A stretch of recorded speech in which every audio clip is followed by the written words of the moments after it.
पंजीकरण नहीं है उस पर कर सकती है। ठीक है, आपका बहुत बहुत धन्यवाद अपडेट्स पहुंचाने के लिए। तो देखिए, आज की बड़ी खबर यही है कि सुप्रीम कोर्ट में अभी तक की सुनवाई जो है वो खत्म हो चुकी है।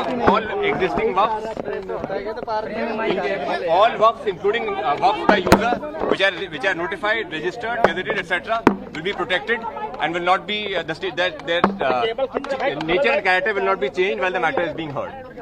ये अंतरिम आदेश इंटरिम ऑर्डर सुप्रीम कोर्ट ने पास किया।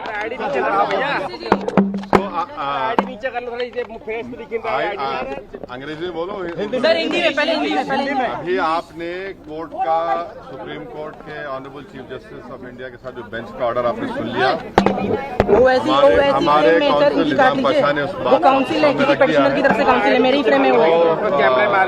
आइंदा फिर जब पेशी होगी हम लोग कोशिश करेंगे, तो यही बात है। और कुछ मूवमेंट क्यों कर रहे हैं?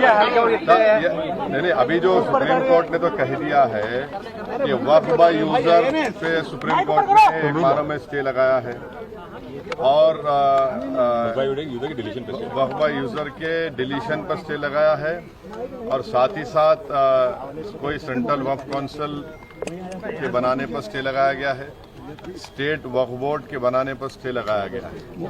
पूरे सर, आज के पहले आप मुतमईन है सर, क्योंकि कल सुप्रीम कोर्ट 3 डायरेक्शन देने वाला था, लेकिन आप सेटिस्फाई है? आज का जो फैसला है उससे आप सेटिस्फाई हैं सर? कितना आश्वस्त? देखिए, मैं joint working committee of parliament का मेंबर था। जितने अमेंडमेंट सरकार ने उसमें लाए थे, हमने उसकी मुखालिफत की और हमने डाइसेंट रिपोर्ट दिया। पार्लियामेंट में भी मैंने उस पूरे बिल की मुखालिफत की है।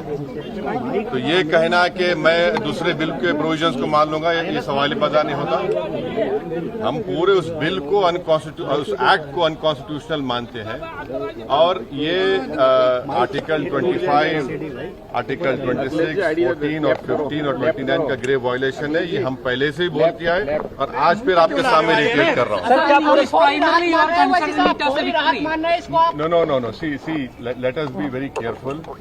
The Honorable Supreme Court, as rightly pointed out by my counsel, Mr. Nizam Pasha, the Supreme Court has said that the Central Waqf Council and the State Waqf Boards will not be constituted.